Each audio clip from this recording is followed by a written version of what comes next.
So, welcome everyone. It is so lovely to have you all here with us today. And before we start, I would like to acknowledge Aboriginal and Torres Strait Islander people as the first Australians and the traditional custodians of the land that we are joining from today. I am personally joining from the unceded lands of the Awabakal people. I would also like to pay my respects to elders past, present, and extend that respect to any Aboriginal and Torres Strait Islander people who may be joining us today.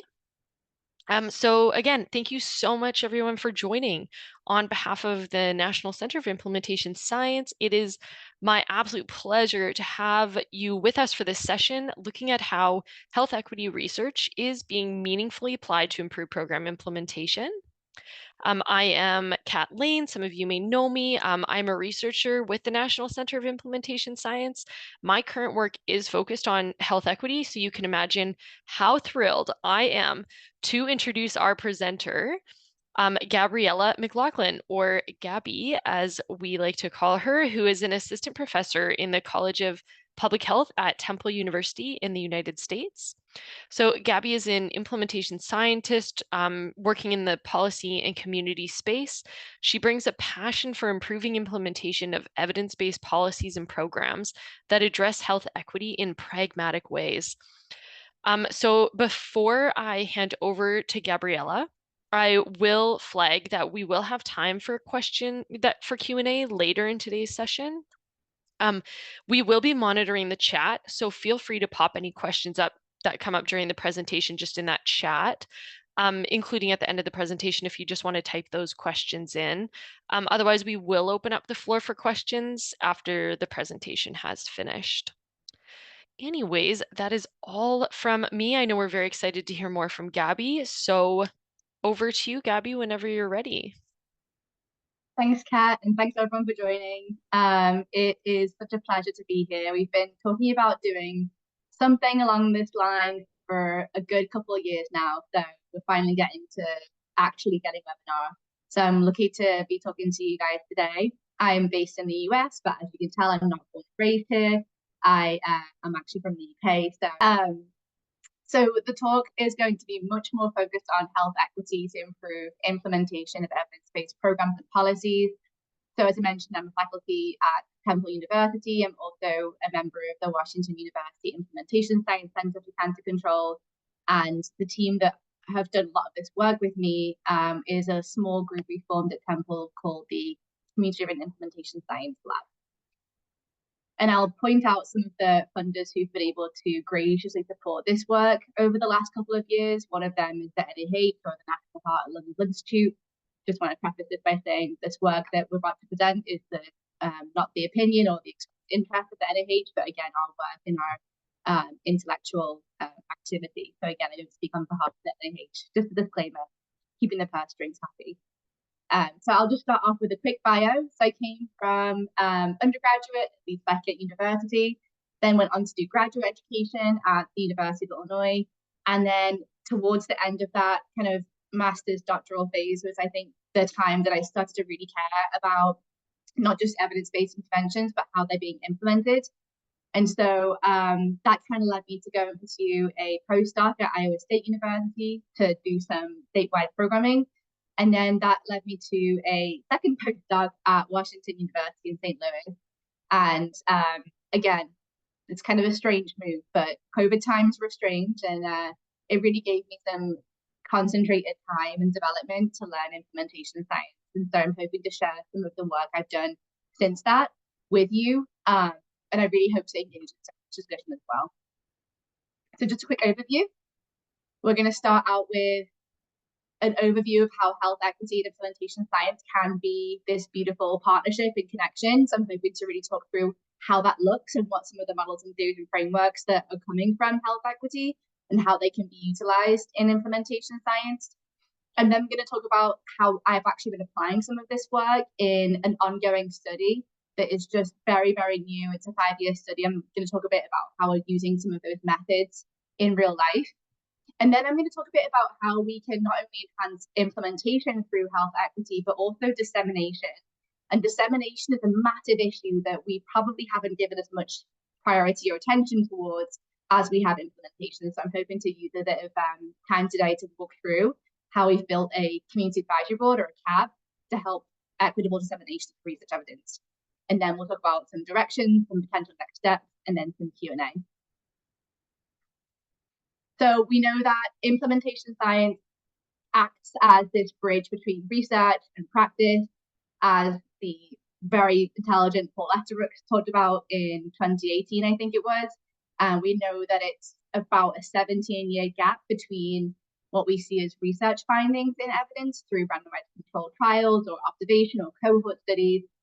We're still seeing a gap that takes about 17 years to get only 14% of that research evidence into practice. And that looks like recommendations for screening or physical activity recommendations or other kinds of public health guidance.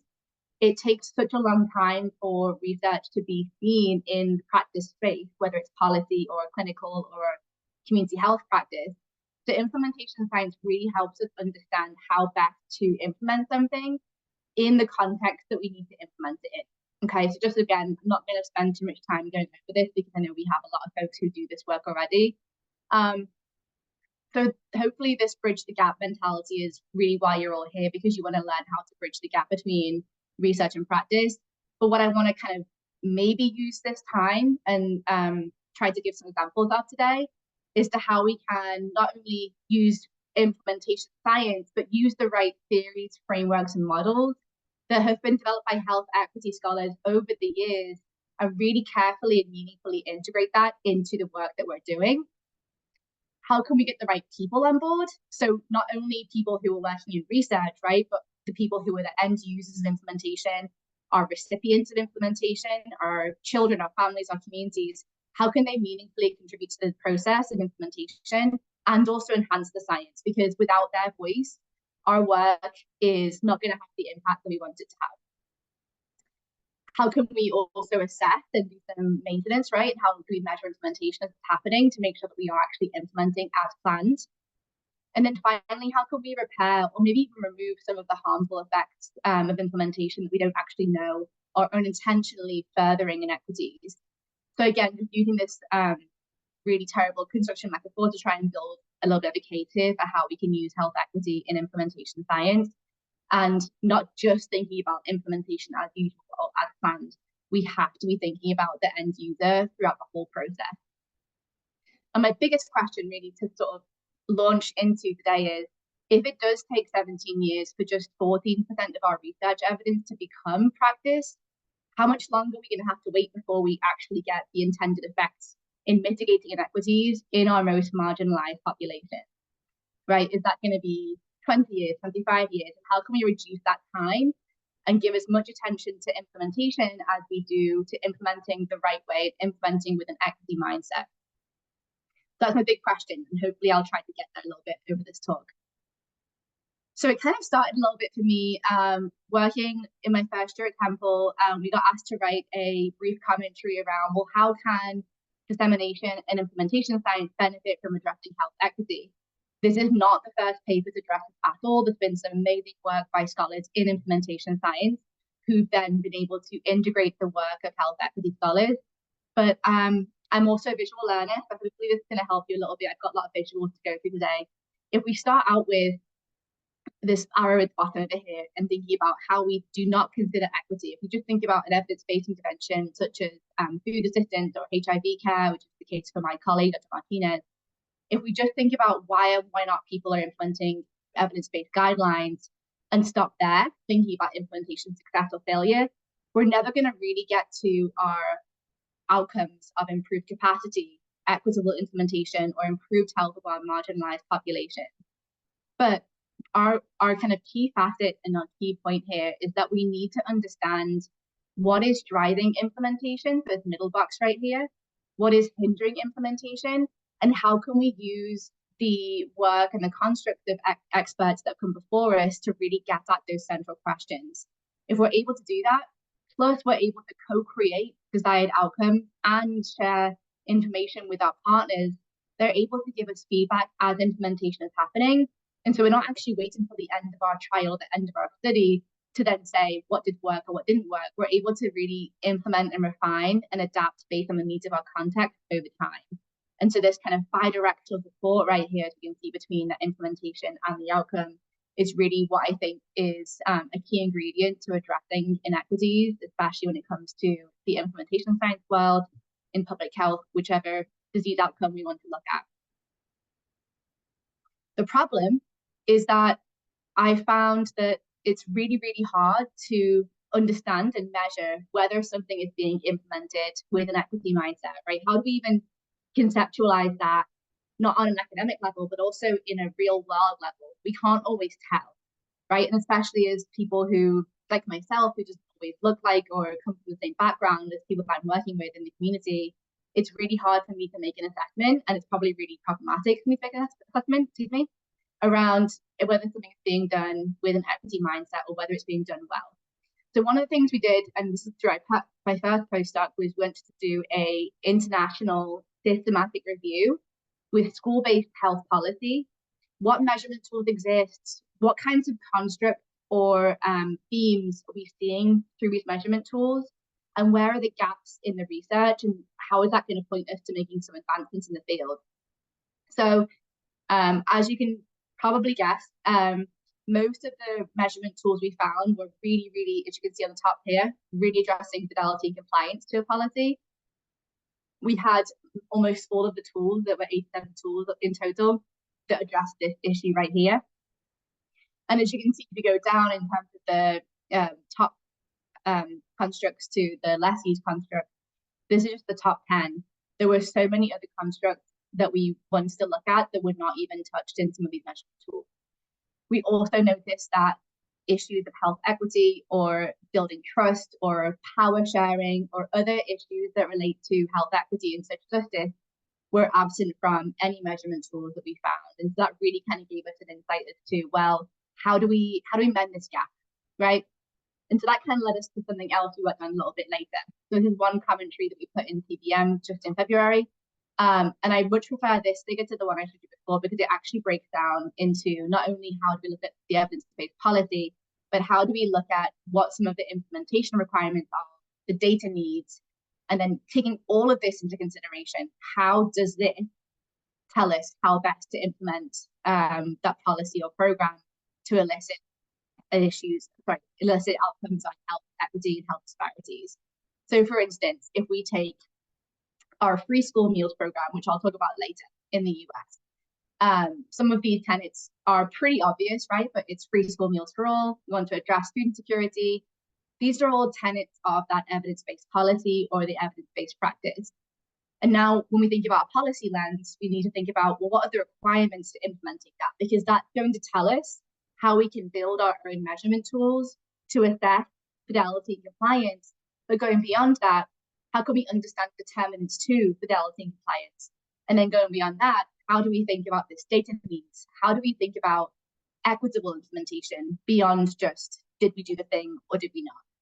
So how do we engage our community members to help us design measurement tools so that when we actually ask them questions and we ask them to complete surveys and we ask so much of them, right, they actually understand why, and they also are able to comprehend the questions we're trying to engage and utilize to get that data. So again, thinking about how do we engage people from the beginning is still absent from the literature. We don't really have a ton of good examples as to how can we involve our end users and our implementers in this policy implementation process. And that's a problem, because if we don't do that, we really can't say that we're actually able to assess implementation, especially from our lens, right? Our lens as researchers in the ivory tower, not always really thinking about the needs of people who were actually being charged with implementation and the people who are receiving whatever the innovation is. So in our case, school students who receive free school meals each day. So again, thinking about how can we mend that gap, we need to address it with measurement. And that's kind of the first big argument I'll make. And then I'll kind of like lead into some of the application and dissemination pieces.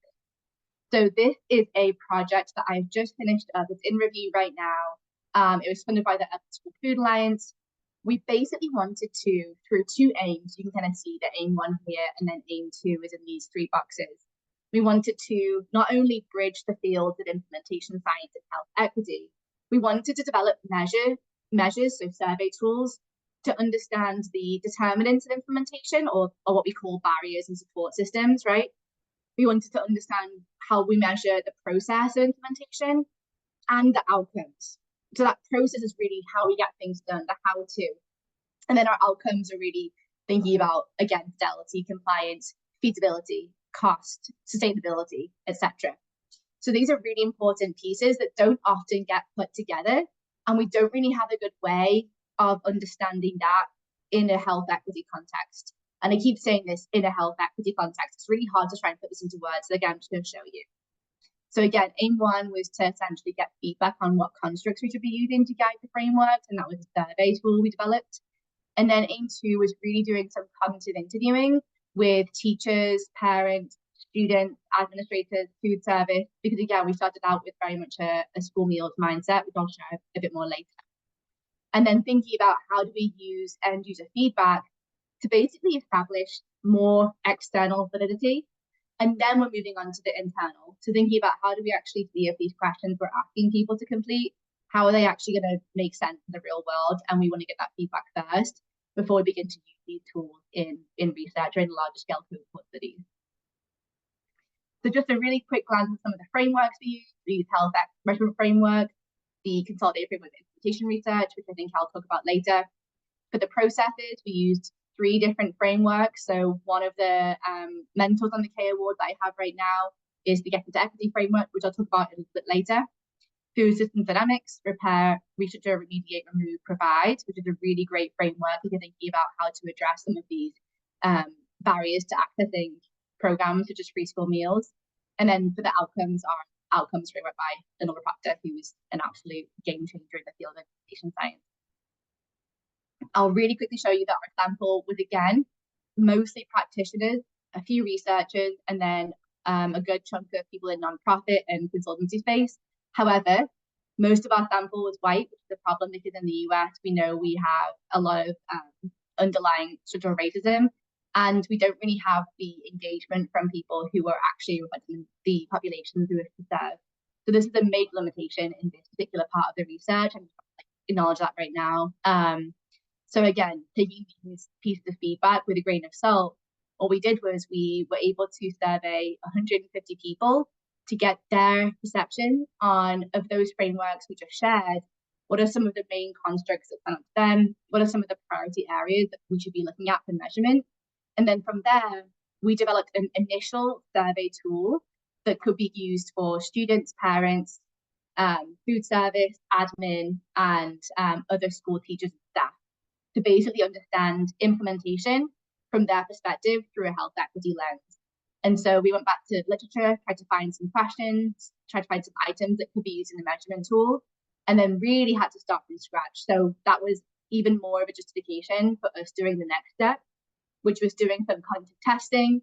So the goal of this piece was to get feedback from people as they completed our survey tools, what kinds of questions were sticking out to them as maybe problematic or maybe not really that helpful, what kinds of things were really difficult for them to answer, what kinds of wording issues. And so using cognitive interviewing for measurement development specifically is a really great way to understand how our measurement tools or even our research tools are landing with people, and to make those refinements before we even go into getting, internal reliability and other kind of psychometric properties. And this was a really important step for us because even though one might say it could look a bit backwards doing the external before the internal, to us this meant more because it meant that our stakeholders and our community engaged partners were able to see these tools before anybody else and really able to weigh in. And that power sharing, that putting power into the hands of community members and implementers and people who receive an intervention is, again, a huge piece of why we're doing what we're doing. So I'll just briefly share, I realize definitely a whistle-stop tour of some of these pieces, but I'm trying to give you some of the highlights. We were able to sort of do this dichotomous coding procedure where we actually coded all the feedback as an easy change, whether it's a wording change or deletion, or a moderate or difficult change. So these kinds of changes required much more conversation amongst the team. And that really helped us refine the measurement tools over time and also between participants. And then 3 kind of main themes that I want to kind of highlight with you all in terms of some of the feedback we got from the interviews, we coded this thematically. So many of the feedback points were around wording and language quality.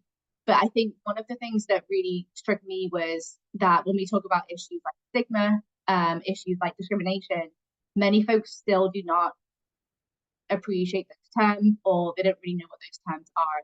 So really thinking about forcing us as researchers to go back to the drawing board and rethink how we ask these questions with the end user in mind.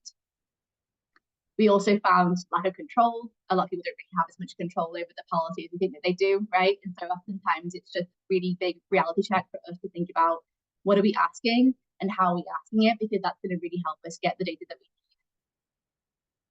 So onto dissemination of these pieces, I was lucky enough to get a contract from the National Cancer Institute to make a adaptation guide.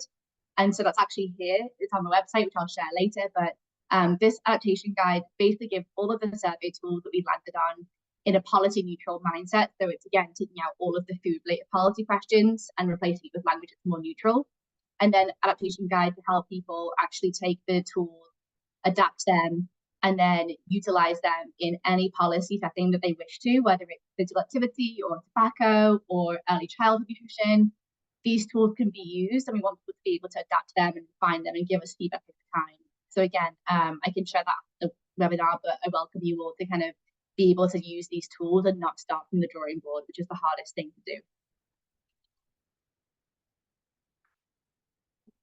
Okay, part two. Now I'm going to talk about the application of implementation science into a community-based project. And so this kind of sounds a little bit interesting. I think it's a little bit hard for some folks that come from very much randomized control trial background and then learning about more of a collaborative approach to making a randomized control trial. So just bear with me, but I'll walk through the why real quick. So I think in Australia, it's trending the same way. But as you can see here, there is a chronic cyclical relationship between food insecurity in the United States and risk for child overweight and obesity, such that people who are more at risk for food insecurity are also more at risk for overweight and obesity. This is mediated through a chronic stress cycle. Okay, so inability to afford high quality food leads to trade-offs, whether it's trade-offs in household spending, in sort of the food we like to choose to eat, the food we can afford. This also leads to risk for chronic disease. And then we often tend to make coping strategies and behaviors that reduce our quality of dietary intake. And again, all of these factors just permeate our risk for poor health. On the right, you can kind of see, again, I can't spend too much time on this, but the relationships that COVID began to mediate. So again, we're seeing increases in food insecurity because of COVID-19. We're seeing increases in poverty and also decreases in health. All of these things are essentially mediating that relationship between food security and our health, even more so. And it's becoming a major issue in not just low and middle income countries, but higher income countries too. So how can we implement policies that are shown to be effective, but understand the impact they have on health equity? And the policy example that I'm going to use is our United States Free School Meals Program, or we call it CEP in the US because it's essentially trying to make a community eligible, hence the CEP acronym. This has been adopted by about 70% of schools that are eligible in the United States. But again, unfortunately, in schools that are eligible and are implementing this, we are still seeing issues to implementation and barriers. The evidence is there. So on the left-hand side is the review that we did 2 years ago to show the impact of universal free school meals on diet, food security, academics. And then very recently on the right-hand side, you can see a really great study in California that showed that there was a modest decrease in risk for obesity in schools that adopted CEP in their schools. Unfortunately, we don't have the reach we want to. We don't always have the participation at the schools that we'd like to. And so therefore, the health impact of this policy that we know is evidence-based isn't really fully realized because we're not able to implement it as best as we can. So again, on the bottom right-hand side, you can see this figure. If we look at on the low end of participation, we're seeing potential challenges and stigma towards taking part in universal school meals. Potentially, there's some competing factors between school meals and other food and beverages. So in the US, we have a lot of issues with our food swamps and competitive food and beverages people buy outside of school. It puts people at a higher risk for food insecurity. Whereas if we're able to get people on the higher end of participation, able to take more free school meals and take part in this program better, we can see positive school culture, a higher quality diet, and then it's a protective factor on food insecurity and obesity. And again, just for time, I'm not able to kind of dive right into some of the nitty gritty policy landmarks over the last 15, 20 years. But we are now at a point where states are now starting to implement universal free school meals. So it's trending in the positive direction, but we still have issues with implementation, and we still are not able to get the reach and participation where it needs to be among children in these. And so that's why we were able to get a funded study by the NIH and working alongside the Philadelphia School District, where I'm based right now, to take part in a implementation mapping study.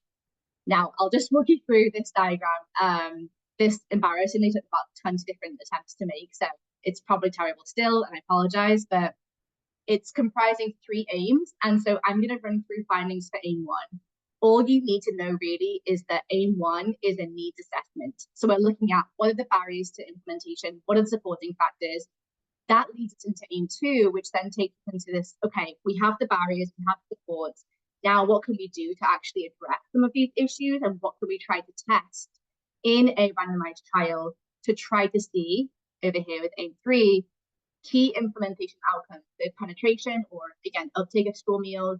How are we able to actually make it so that the cost of implementation is improved? How do we see impacts on weight status and food insecurity and dietary behavior? So through this whole process, the end goal is to improve implementation of our free school meals program, to facilitate equity, and then reduce the impact of food security on the children in Philadelphia. Because we know if we improve food security, we improve health. If we improve health, we are hopefully going to reduce the risk for weight and obesity, right? So thinking about those in a different fashion, as opposed to coming at the issue of purely obesity. This is the root cause issue. So to borrow a slide from McLoughlin, the sort of development from our traditional or conventional clinical trial, which is purely to assess the behavioral or therapy effects of an intervention, we are actually going to be over here in a hybrid type 3 trial. And the main difference between a hybrid type 3 and hybrid type 1 and 2 is that you can kind of see that the main effect is the implementation. We care a lot more about the implementation outcomes than we do the population health, purely because we have the evidence to show us that our universal school meals policy is actually beneficial to population health. Therefore, our biggest focus is how do we actually do it better. So I'm just going to breeze through some of our findings from the first aim of the study, and then I want to spend more time talking about some of the dissemination pieces. So we were able to work with 8 different schools across the city of Philadelphia in a cross-sectional mixed methods needs assessment. We conducted surveys, interviews. We also did observations at meal times of each of these schools, which was probably the biggest learning for us. We had 8 elementary to middle, which in the US is basically grades kindergarten to 8th grade, or in Australia, I think it's, again, that we have kindergarten, right? We have year 1. So basically they end around 14 years of age, and then the last 4 years of formal education is our high schools in the US. Very confusing. We also then grouped them into low versus high participation based on breakfast and school meals served in the fall semester of 2023. This sample was much more representative of our population in the US, but most importantly in Philadelphia and many urban districts across the country. So as you can see, our sample was predominantly Black, African American, Hispanic, Latino, followed by white, Asian, and other mixed race, more than one race groups. Our sample comprised mostly parents, students, teachers, and admin, and then with just given the numbers of food service staff in our schools, that was naturally lower. But we were able to get a really, really great sample across all of the roles of the school setting. We were able to conduct interviews, as I mentioned, so I'm just going to share a couple of things from our interview data methodology and our findings, again, just to give a high-level overview, just given the time constraints, but also to try and show you how we were able to actually collect data and analyze it. So if you can imagine, our interview data collection was very much ad hoc in schools. Many interviews took place in the cafeteria or in someone's office or in the hallway, This is the reality of working in school-based systems. It's the reality of working in underserved school-based systems. But one of the great things we were able to do before even going into the schools was design an analysis method that basically takes the Consolidated Framework Implementation Research, or the CFIR, moving forward, and tries to break it down into key constructs and key parts of that model. So then we were able to use what we call like a deductive approach to coding, which essentially allows us to map data onto the framework and analyze it in a much more pragmatic way, just given the volume data that we had. We had, I think, several thousand minutes of interview data. So as you can see top left over here, we developed first a coding consensus document, which basically allowed us to, for every domain and construct of the CFIR, what does that mean in our context? What does our innovation source mean in the school-based context? We were able to then, over time, add coding example sources for our team because it was 5 plus coding. And then some potential misconceptions. So again, trying to help our team triage what goes where, what doesn't go here, and where else does it go. This then let us go to MaxQDA, to use MaxQDA software to basically begin to code the data, have all of our coding systems in place, as you can see here, and then generate codes and scores to show how positive or how negative that piece of data was. So for instance, over here, we have someone saying, I'm glad the program exists because I'm very glad providing food to students. They're talking about how beneficial this school meals program is to our students. Therefore, we coded it as a plus, and that was again a plus for our relative advantage of our program. So again, you can tell and probably imagine how long it took us to code these data, but it enabled us to really generate a very contextually nuanced data set that we now are finalizing to basically show us trends in data, both qualitatively and quantitatively as well. Some very high level findings from our CFIR framework. As you can see, we have our outer, our inner setting, our individuals involved, and our innovation, and then this ongoing implementation process. I'm just going to share with you 3 different snapshots of findings purely because of time. But as you can see here, we were able to find examples of positive attributes and then also negative attributes that were coded into our MaxQDA system, and then able to give us some really rich context, because oftentimes our school district stakeholders and our partners really cared about what people had to say. So again, you can see one positive thing here. Parents are generally happy with the cultural alignment with the school menu and their own background and their own sort of neighborhood culture. But again, this was the case for everybody, and we definitely saw a lot of divergence among different pockets of the city in regards to how well the menu aligned with their culture and their families' dietary habits. One of the biggest barriers we found was resources to implementation. Oftentimes we heard that staff were short, so that they wouldn't have enough food service staff in the kitchen to actually serve the meals. And this had obviously negative implications for how well we can actually feed students. Again, lots of students put about lack of time to eat, which we know is a massive issue, especially in the US school system, where we're so concerned with getting academics in, making sure we have time for English and maths and everything else. So again, this was probably one of our biggest barriers we saw, but trying to code it in a much more pragmatic way as opposed to just lack of time or lack of space. And then finally, one of the biggest issues was, even in the context of free school meals in Philadelphia, we are still seeing issues of stigmatization, as you can see on the right-hand side here. There is a lot of social culture that we have to be really mindful of. And these issues are really enabling us to steer what we do in the next couple of years with implementation support and what we're going to try and test out. So I apologize, that was very rough overview of some of our initial findings, but just to give you guys an overview of what we are seeing in schools.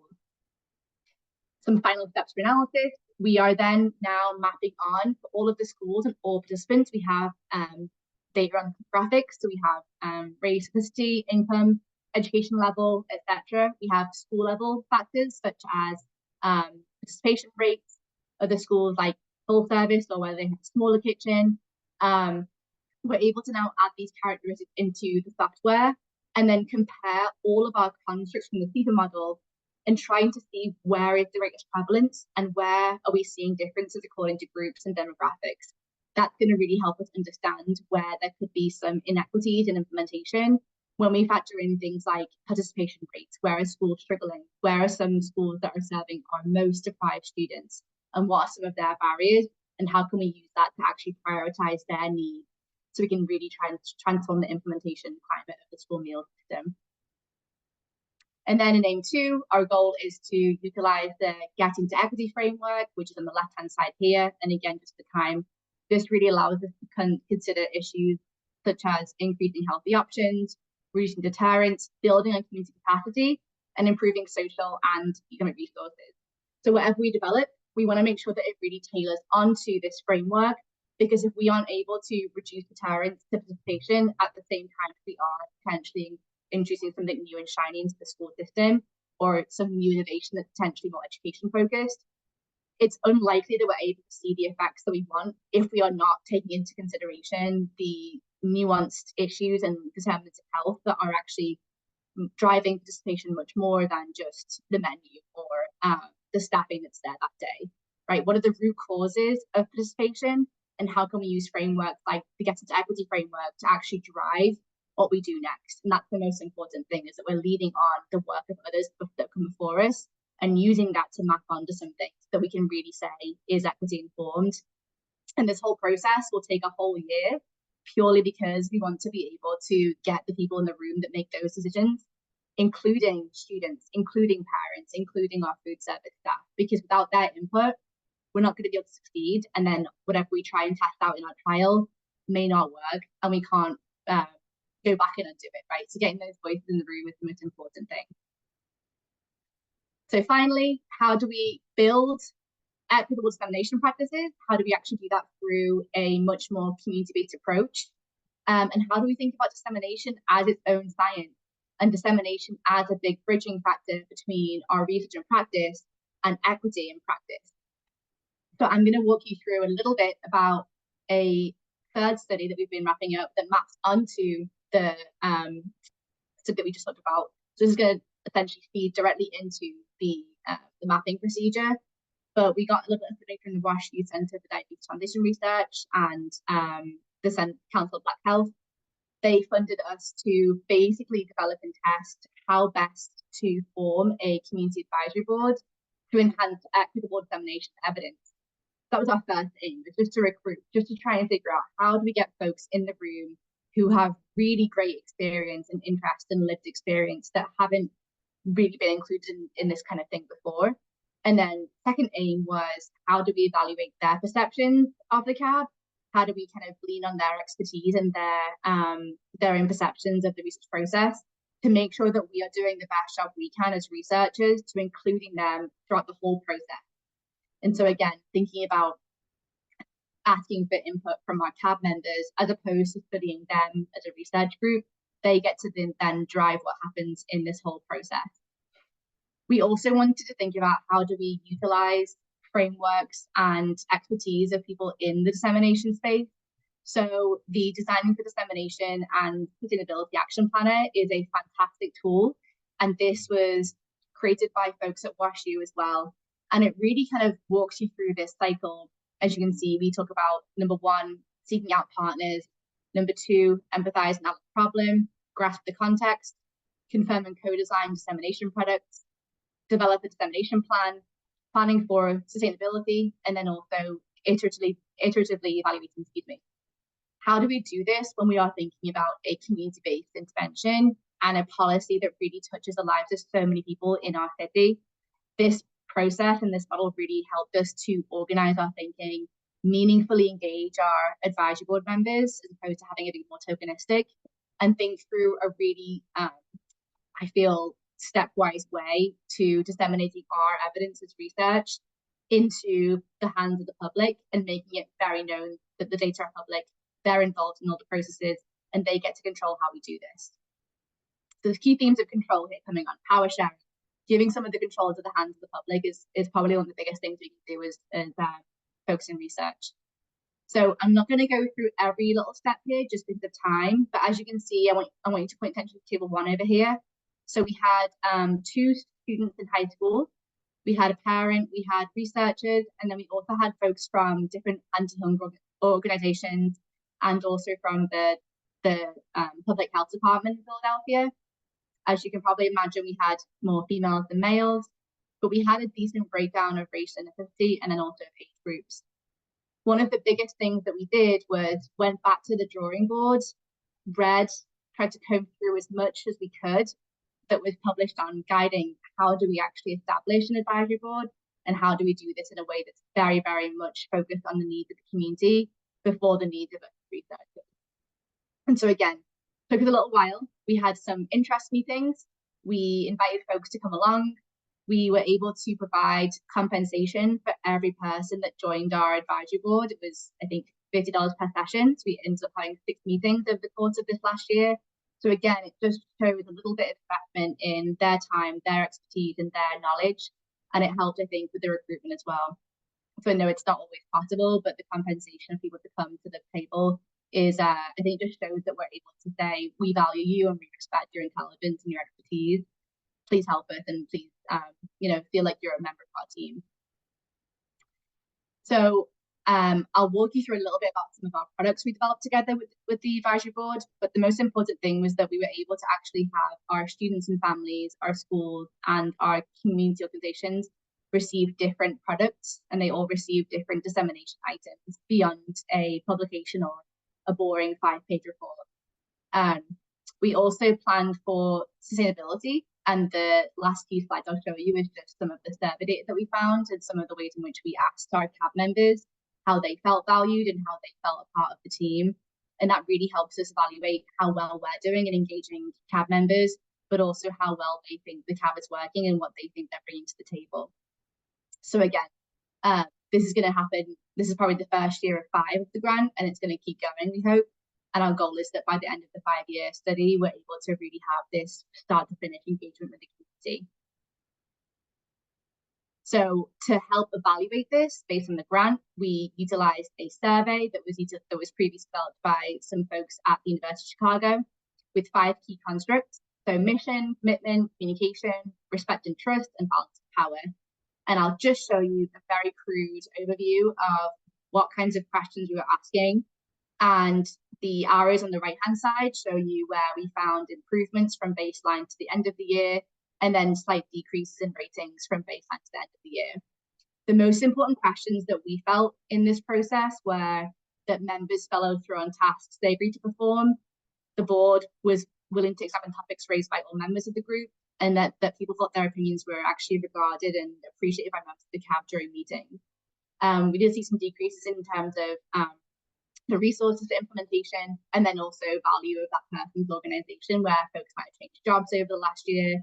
We're not too concerned about this as long as we feel like overall these kinds of assessments and ratings are increasing over time. And here are some of our products from our needs assessment that we again worked on with our CAB members, and they essentially helped us to shape and carve out what we felt was important to put on these reports. And then our students helped design some of our social media posts as well.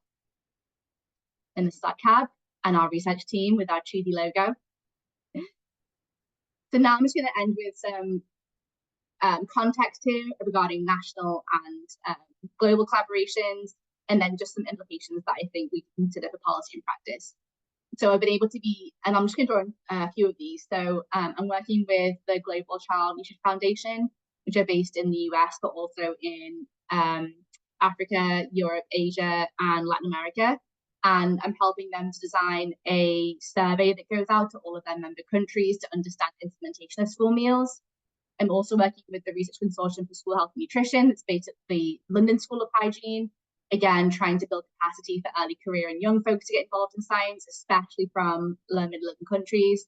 And then I'm working with some folks at WashU and Northwestern on trying to establish where implementation science is using health equity frameworks and what kind of applications are happening in the research space. So lastly, I'll just say some policy and practical implications. I think that, again, it goes without saying that gaining input from our practitioners and our end users at all stages is critical. I think it's non-negotiable.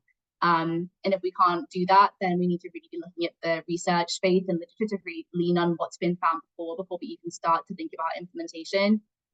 Using measurement tools that are grounded in health equity has led us to really think about hidden determinants or hidden issues that we don't see in the research space because we haven't really looked at, again, these issues through a health equity context.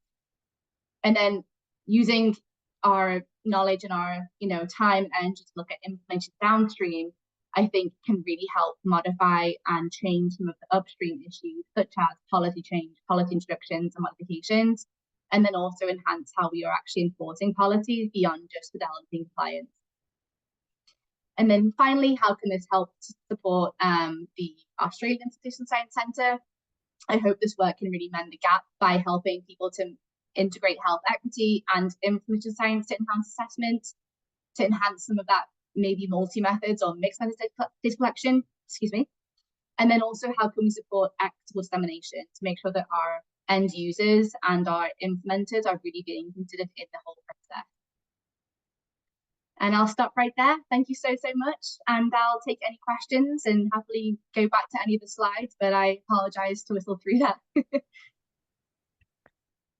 Wow, Gabby, thank you so much. That was a phenomenal presentation. And yeah, thanks for sharing your impactful work in this really important area. So we do have some questions in the discussion board. So I'll start with those ones. And if anyone has other questions to pop in there. So we had Ben has asked, is the health equity measurement tool suitable for use in other contexts other than policy implementation? And do you think it could be used to assess equity of implementation in clinical practice?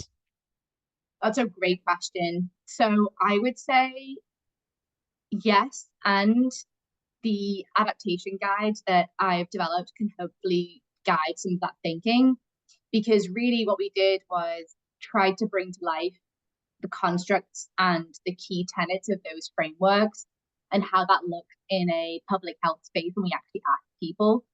So I do think it can really be utilized well there. I think that one of the biggest things I would just say is getting people who are clinicians and maybe even patient provider perspectives to help with that adaptation process is really helpful. But hopefully most of the hard work has been done by each trying to find the frameworks and try to operationalize those so that you can essentially pick and choose which ones make the most sense to your context. And so the guide kind of walks you through a bit more of that. And I'll happily share that with you as well. Sorry, make sure. But yeah, it's pretty self-explanatory, and hopefully it means that you're able to kind of adapt with the input of the clinicians and practitioners. And I'll just drop into the chat as well.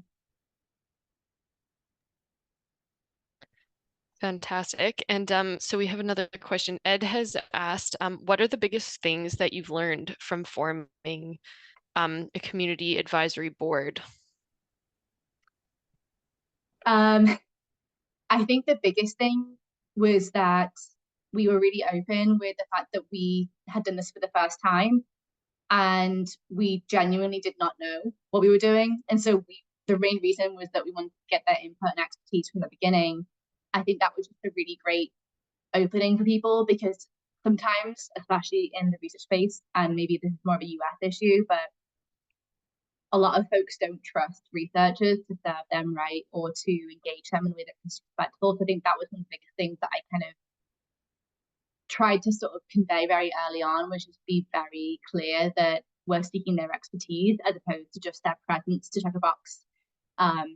We had a hybrid system over the last year purely because of funding, because we fed our members too each night when they came. And also because there was travel involved and things like that. But we did find that with our online sessions, as you probably can imagine, they didn't go as fruitfully as our in-person sessions. So I would say try to be as in person as much as you can. But again, given location and issues like that, it could be difficult. And then I would just say the other thing was the bidirectional learning. So we integrated community shout outs and announcements in our agendas so that our CAB members could essentially provide us with updates on what they're doing, what they're working on. And so, yes, they're helping us. Yes, we're paying them to help us. But how can we support what they're doing in return? And how can we be a good partner to them? I think that was a really big thing that really we started out doing, thinking like, oh, are they going to fight on this? Are they going to care? It was really, really appreciated by all members of the CAB, because we'd show up to their events, we'd help them with their, dissemination, and give them feedback. And that was just a really fun thing for us to do. But that was probably one of the biggest things I learned as well. Fantastic. Thanks, Gabby. So I actually also have I have many questions for you, but I'm gonna have to follow up with you after. But one question that I'll ask now is any gaps that you've noticed in the field of implementation science, like over the course of this work or just your career in implementation science in general, and then how you think the health equity literature might be able to fill some of those gaps.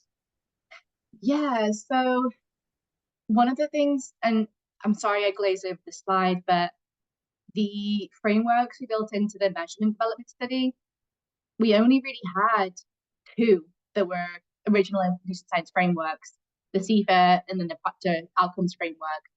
Um, I think that we don't do a great job describing what's needed to get the thing done and implemented. And where I felt like the health equity space was really great at doing that, was describing the processes that need to take place to engage our stakeholders, to mitigate harm, to remove structures or practices that were actually doing more harm than good.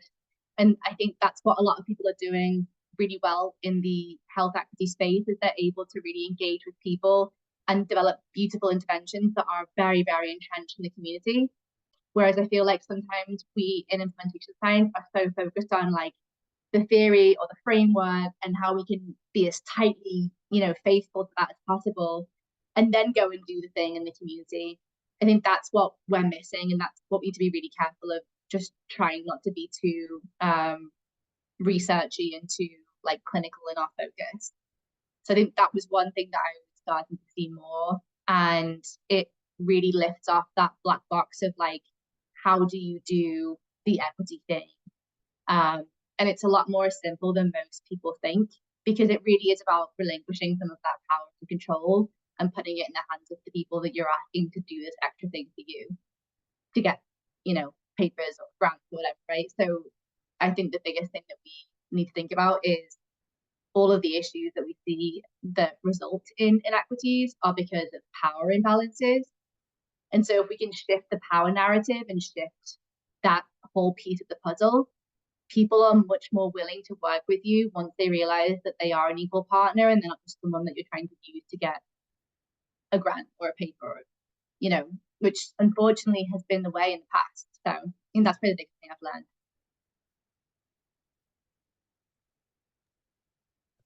Yeah, no, and that's a very meaningful learning as well there. So we have some more questions, and I'll just be wary of time as we go through these. But what real world challenges do you encounter when it comes to measurements? Well, as you can remember, measurement development studies are really hard to get funding for. We were lucky that our partner organization believed in the work. And there's a reason why a lot of the measurement tools that we have are not well tested or they're not very comprehensive, is because oftentimes we're making them in real time to suit one particular research objective or one particular aim. Um, and so hopefully it doesn't come across as me bashing people or anything. That's just the reality of the measurement space. So I would say that one of the real world challenges is, because we want to be so comprehensive and so kind of thorough in our measurement, sometimes it was like, wow, this is long. The survey is really long. So one of the things that we had when we tested our surveys was, this is a long survey. Like, you need to put that down. That was one of the biggest things I would say, because again, to get all of our questions asked and to make sure we can kind of get as much information as possible, some of our surveys were taking too long for our folks to complete, and that's just the reality of it. One challenge. I think in general, we found that, especially working within schools in Philadelphia, people were much less inclined to fill out a survey, even though we paid them for everything. I should mention that we compensated our participants with gift cards for interviews and surveys. They would much rather speak to you in person and give you all the information in potential time. So I think when it comes to actually engaging with folks on the ground, that's why we had to split up the sample and focus on our interview sample versus our survey sample, because they weren't always the same person. And so I think just like people just get so burnt out with surveys, especially in clinical and education settings. So I think that's probably one of the biggest things, is trying to actually convince them, like, why should I complete the survey versus talking to us for 10 minutes in person.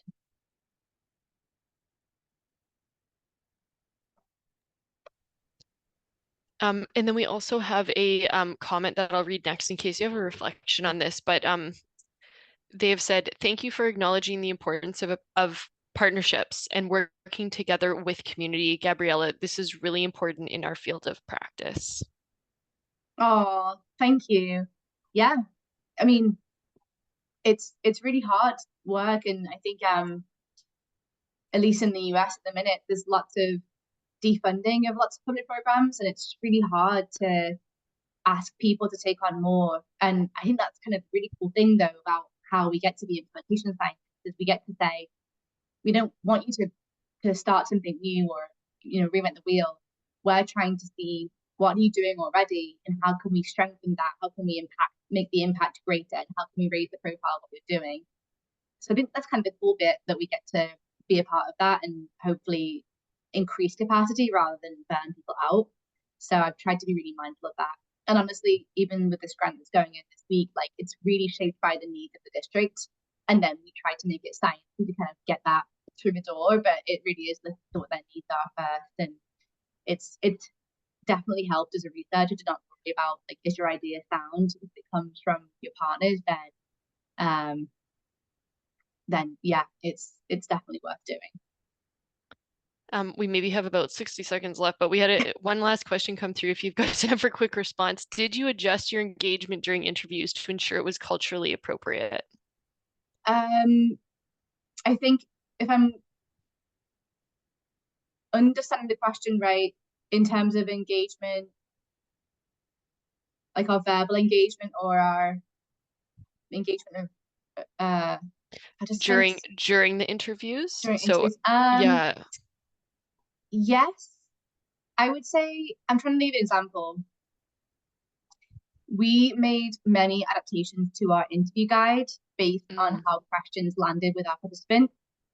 And again, everywhere has regional slang, dialect, things like Philadelphia has definitely a lot of that. So I think a lot of the times we were able to pivot and be very flexible based on what someone was saying. So if someone answered a question that led to the question, we would often try to just follow that person's train of thought as opposed to being too rigid to the interview guide. Um, the nice thing about integrating our health equity frameworks and the knowledge from our cognitive testing, which really helped us to shape the interview guides, we already had a good sense of what were some of the issues around our population in Philadelphia that we wanted to address. And we let them steer quite a lot of the interview as well. That's probably the best half-baked answer I have for that question, but I would love to follow up with you if you have other questions that are more specific. I'm happy to share our interview guide as well. Um, yeah, but in a nutshell, yes, but I always think we could do better. amazing. Okay, thank you so much, Gabby. We are at time now, but thank you so much for sharing your contact information there. So if anyone's interested, they can get in touch with you, get in line behind me. And yes, thank you so much again on behalf of all of the attendees and the National Center for Implementation Science.